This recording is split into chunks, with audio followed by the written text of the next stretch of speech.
we lose rain, the farther west we push in the state. And the current Farm Bill programs of ARC and PLC are meant to provide support to producers. What's interesting is as you move west, right, these producers are getting less and less in Farm Bill program payments as a part of the program. So you're looking at these high-risk producers who are getting less government support, where you're seeing our less risky producers are potentially getting more support. So it's kind of an interesting discussion about what the program is really meant to do and who it should be supporting. Base acres are the foundation of Farm Bill program payments. But in Nebraska, they don't always reflect what's actually being planted in the state. Why that gap exists, how it affects risk across the state, and what could change starting in 2026 is coming up now on Nebraska Farmcast.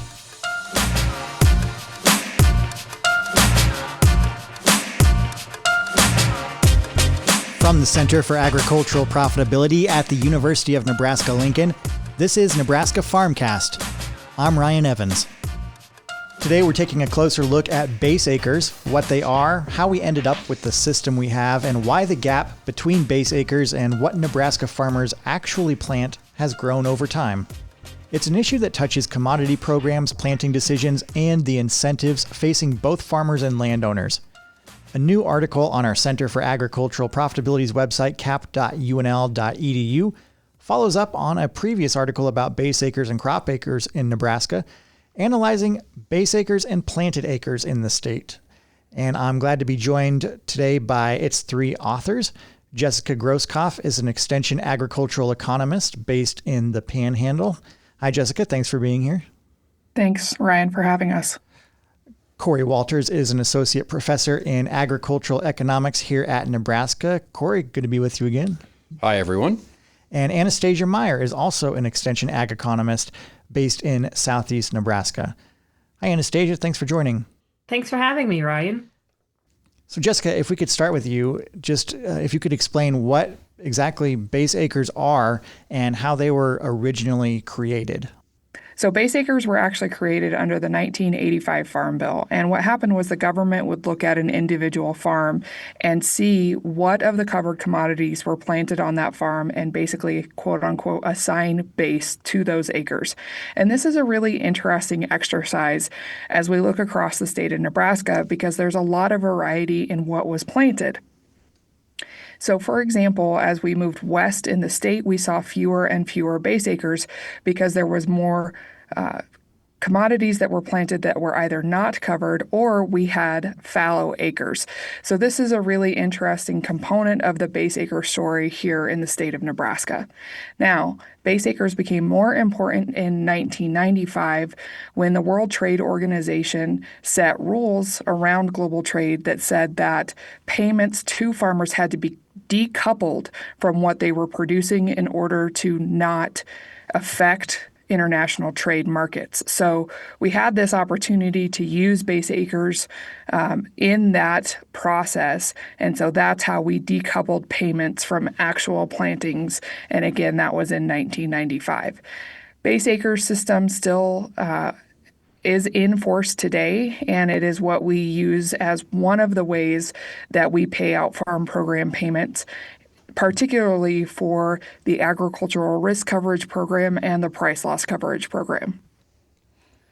Yeah, and your analysis in the article finds, again, Nebraska's current base acres don't always match today's planting patterns. So, Cory, what's behind that disconnect? The market's evolved since we started in the base acres.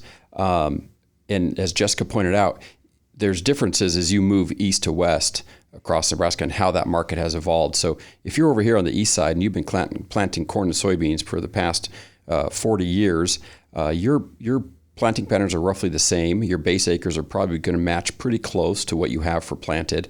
But as you move west and there was pasture ground converted into crop ground, wheat removed from the mix where there was fallow and put into corn production or any other combinations like that, you're going to get large differences then in base acres relative to planted for the crop. And in some extreme cases, which is probably not very extreme out west, you'll have ground that's got 0 base acres, but is planted completely to corn, because when they first established this program, there was no base crops being planted on that ground, so you don't have any base acres. So you're effectively just completely out of the programs that Jessica mentioned.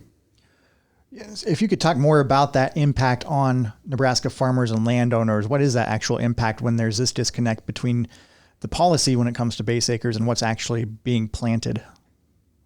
So what I find really interesting about this is, as we think about the risk of production as we move across the state, we know that it's more risky to produce crops as we move farther west due to weather patterns, right? We lose rain the farther west we push in the state. And the current Farm Bill programs of ARC and PLC are meant to provide support to producers.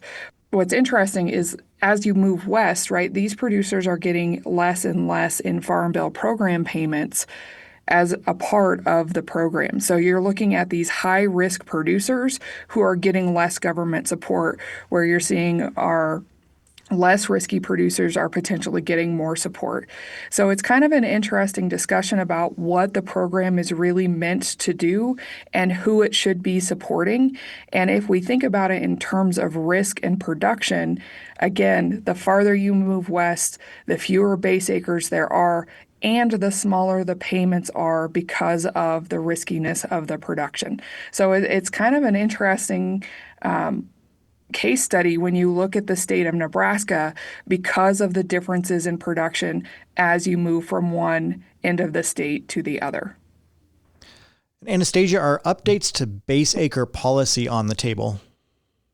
Yeah, so there's always, decisions to be made, and this is an easy one for farmers. So farmers have the chance to add extra base acres this year. This was enabled through the One Big Beautiful Bill Act, and so easiest decision, yes, do it. Now, the technicalities of how they get added is a little bit more complicated.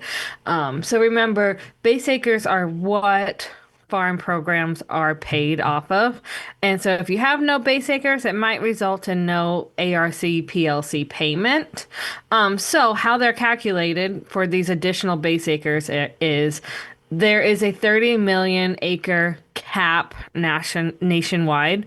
So there's not going to be any extra than that added. So let's say there's 50 million added this year. There's going to be prorated. So if you have a 100-acre farm that has no base acres, you're probably not going to get 100% back. It's not going to be a 1-for-1.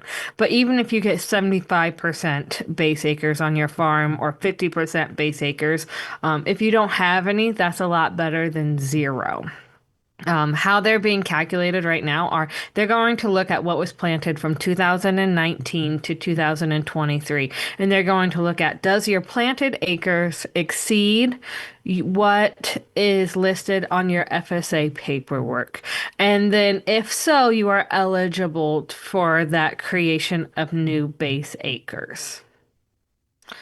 Now I get asked a lot of questions about what happens about yield? How are we getting yield? What if we are actually planting those commodities that do not have, that we don't have currently in our base acres? Let's say we kept our grain, sorghum, and our wheat base, but we actually plant corn and soybeans. How do we gather a yield for that when I don't have it existing on my farm?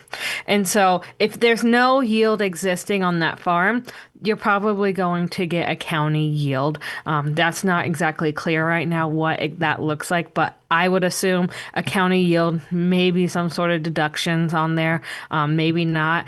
But if you add extra base acres to a field that you already have that same basin, it'll just pull over that yield. So if you already have a corn yield, it's just going to pull that corn yield over to those additional base acres as well. I know from the article, the last opportunity to reallocate base acres came in 2014. So what decisions were landowners facing during that update, and how did cash rent versus crop share arrangements shape those choices? This is part of the problem is is the policy is sticky. With that last reallocation in 2014, I mean that production that's almost like, seems like a century ago. The economics have changed a lot to where there's different crops grown, different incentives, facing producers on what to do, and then you have this policy, this base acre policy that's just sticky. It's just sitting there, but it's not reflective of what's actually happening.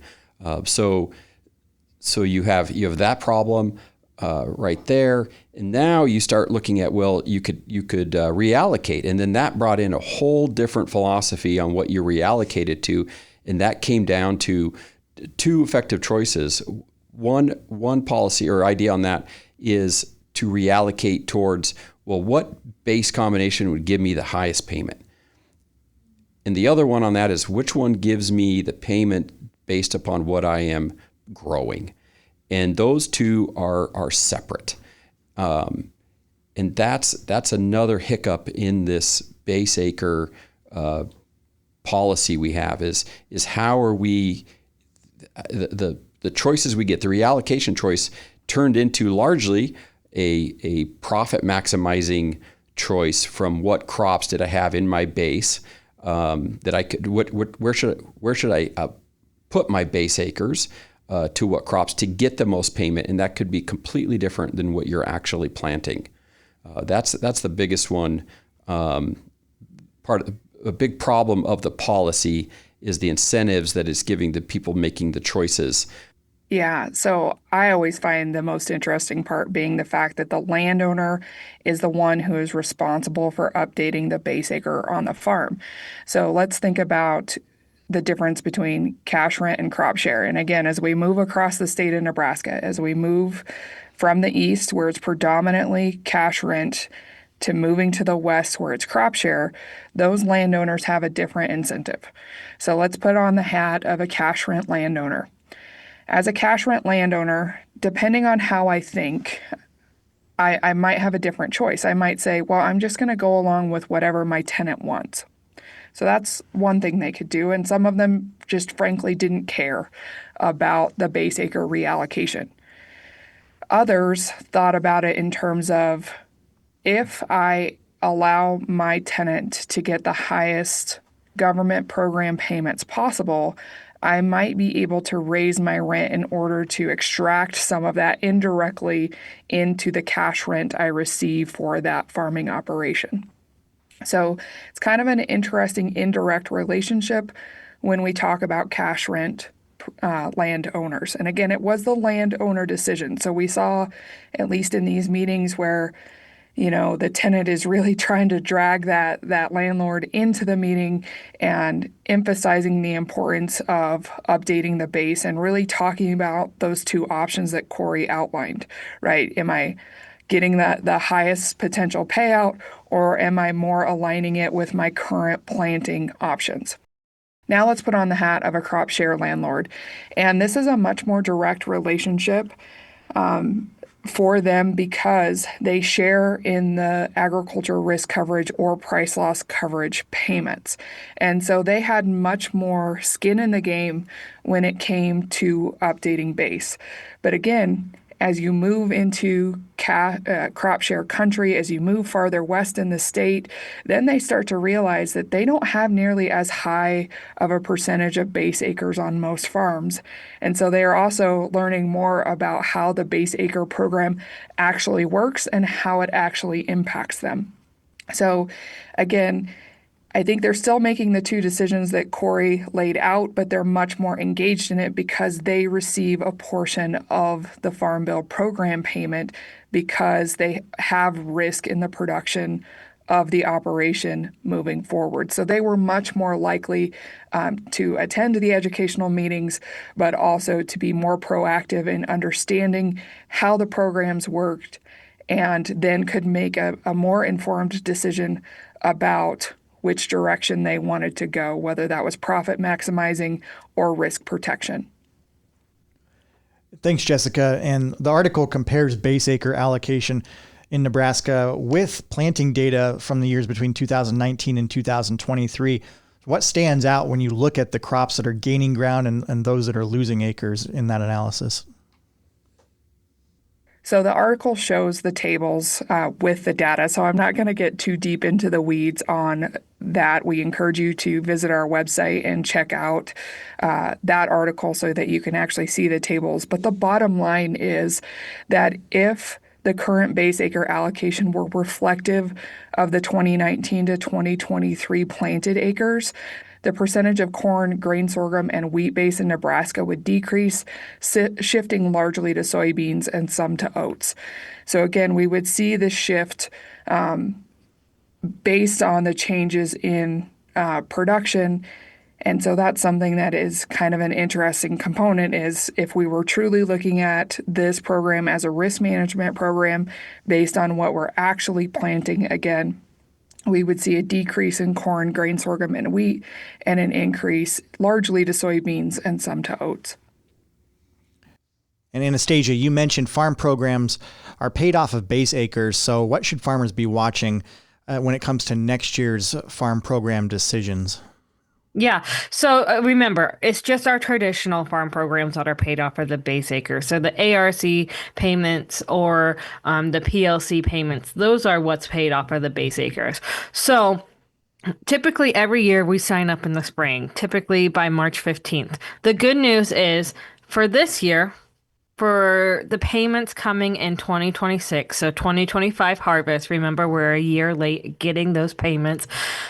In this One Big Beautiful Bill Act, regardless of what you signed up for 2025 harvest to be paid out in 2026, it's going to be whichever of ARC or PLC triggers the highest payment. So that's a really great thing for us. It's no matter what you decided on, we're getting the higher of the two payments. Now we are faced with making this decision again and coming up in March or April. They did extend it this year, but remember, crop insurance deadlines are still the same. So March or April, whichever one you want to decide on when to sign up.